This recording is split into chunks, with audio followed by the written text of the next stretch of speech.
Hello, welcome back. അപ്പോൾ ഇന്നത്തെ നമ്മുടെ റെസിപ്പി പരിപ്പും കുടപ്പനും വളർത്തിയതാണ്. അപ്പോൾ നമുക്കതിലേക്ക് കിടക്കാം. അപ്പോൾ ഞാൻ അതിനായിട്ട് കുറച്ച് പരിപ്പ് ഒരു 10 മിനിറ്റോളം വെള്ളത്തിലിട്ട് വെച്ചിട്ടുണ്ട്. അതുപോലെ കുറച്ച് കുടപ്പനും ചെറുതാക്കി അരിഞ്ഞ് വെച്ചിട്ടുണ്ട്. ആദ്യം തന്നെ നമുക്ക് പരിപ്പ് വേവിച്ചെടുക്കാം. അതിനായിട്ട് കുതിർത്ത് വെച്ച പരിപ്പ് ഞാനിപ്പോൾ കുക്കറിലേക്ക് ഇട്ട് കൊടുക്കുന്നുണ്ട്. ഇനി കുറച്ച് വെള്ളം കൂടെ ചേർത്ത് നമുക്കൊരു 3 വിസിലടുപ്പിച്ചെടുക്കാം.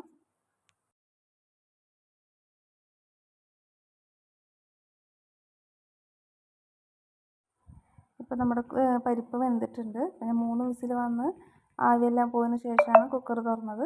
അപ്പോൾ ആവശ്യത്തിന് വെന്തിട്ടുണ്ട്. ഇനി നമുക്കതിലേക്ക് അരിഞ്ഞു വെച്ചിരിക്കുന്ന കുടപ്പനിട്ട് കൊടുക്കാം. ആവശ്യത്തിനുള്ള ഉപ്പ് കൂടി ചേർത്ത് നമുക്കിതൊന്ന് വേവിച്ചെടുക്കാം. ഞാനിപ്പോൾ കുക്കറിൻ്റെ മൂടി അടയ്ക്കാതെ കേട്ടോ തുറന്ന് വെച്ചാണ് വേവിച്ചെടുക്കുന്നത്. നമുക്ക് വേണമെങ്കിൽ അടച്ചു വെച്ച് ഒരു വിസിലടുപ്പിച്ച് വേവിക്കാം.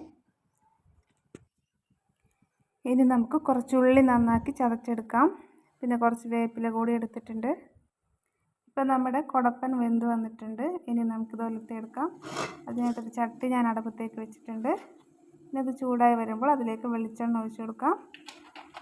വെളിച്ചെണ്ണ ചൂടായി കഴിയുമ്പോൾ നമ്മൾ നേരത്തെ ചതച്ച് വെച്ചിരിക്കുന്ന ഉള്ളിയും വേപ്പിലയും ഇട്ട് വഴറ്റിയെടുക്കാം.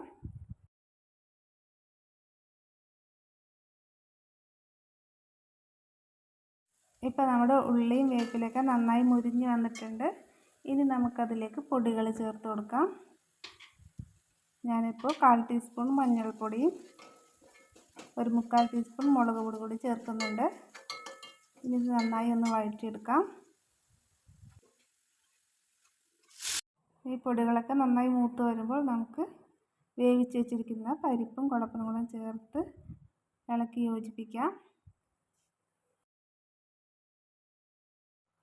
അതിനുശേഷം നമുക്കൊന്ന് അടച്ച് വെച്ച് 2 മിനിറ്റ് ഒന്ന് തിളപ്പിച്ചെടുക്കാം.